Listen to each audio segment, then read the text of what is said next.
So, ayun guys, magandang araw po sa inyong lahat. So magandang araw, ito, hinang-hina pa rin po ako.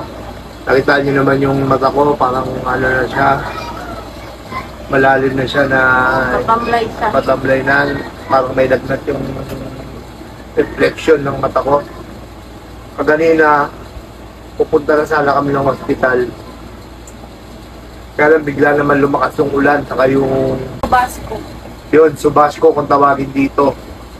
Ang subasco na yun, yung dumilim yung kapaligiran, tapos may isang malakas na hangin. Ayun, at syempre, basta yung mga comment, ano man i-comment nyo dyan, ay labis ko pong pinasasalamatan. Sapagkat po ay malaking bagay po yan sa akin, kung ano po ang dapat gawin. Ulat po nung una, hindi ko po alam kung anong unahin ko, albularyo o ospital. Kanina, napag-sabi ng anak ko, ni Mikmik, saka ni Mrs. na yun na nga, pumunta na ng ospital. Ayun nga, bigla nga lang lumakas yung ulan. Sabi sa comment, huwag daw gawing content. Ay, pasensya na po kayo. Hindi naman po namin talaga to gusto na maging content po ito. Wala po talaga kaming plano na gawin po itong content na, o i-content ito. Kaya lang po namin to, kaya nga po humingi ako ng pasensya kung bakit ito po yung upload namin dahil gawa po ng hindi pa po kami makapag-vlog ng maayos, gawa po ng aking karamdaman.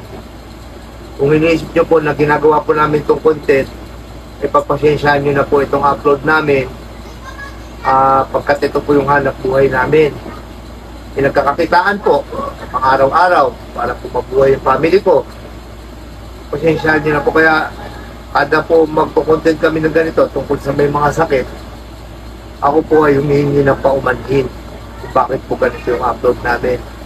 Gawa po ng aking karamdaman. Pinipilit ko naman po na makapag-content o makapag-vlog ng maayos at mapasaya kayo lahat.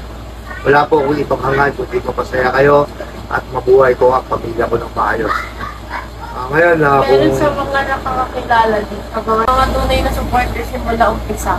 Alam yan nila na lahat ng content natin about sa buhay natin. Oo. Tsaka, ayun, alam ng mga tunay na supporters namin yan na minsan niya kahit corny na, okay lang, kahit sabihan kami corny. Importante, makakachamba rin tayo, mapapatawa din natin itong followers namin, kasi mahal namin kayo. Ibig sabihin, kayo yung ano namin, kayo yung lakas namin. Kaya wala kaming karapatan sumagot sa inyo o magalit sa inyo. Ang karapatan lang namin ay magpaliwanag kung bakit ganito yung content na lumalabas namin ngayon. Gawa po nang hindi po ako makatayo. Unang-una po yung paa ko. Nakita niyo naman po hanggang ngayon, hindi pa rin po ako masyadong makalakad. Tapos nanghihina ako. Ayun, kanina po uminom ako ng gamot. Ayun, pero ganun pa rin. Drogi pa rin yung ulo ko. Ilong-ilo, parang lutang yung ano ko, yung pakiramdam ko. Yun, sana kung maintindihan niyo po yung kalagayan ng daddy ko.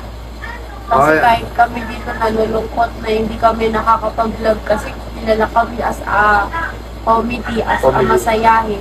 Rapper. Kasi kaya naman namin magbigay ng content, kung for content lang, mag-rap lang kami, kapanoorin na kami. Kaya lang, hindi ko pa po talaga kaya. Gawa ng masama yung pakiramdam ko. Ayun po, pagpasensyahan nyo po muna. Bukas po, pagka gumanda po ang panahon, papacheck up na po ako at baka sakaling gumaling na at makapag-content na kami ng maayos. Maraming salamat po sa suporta, lalo-lalo na sa mga nag-share ng video namin, sa mga concert. Thank you po.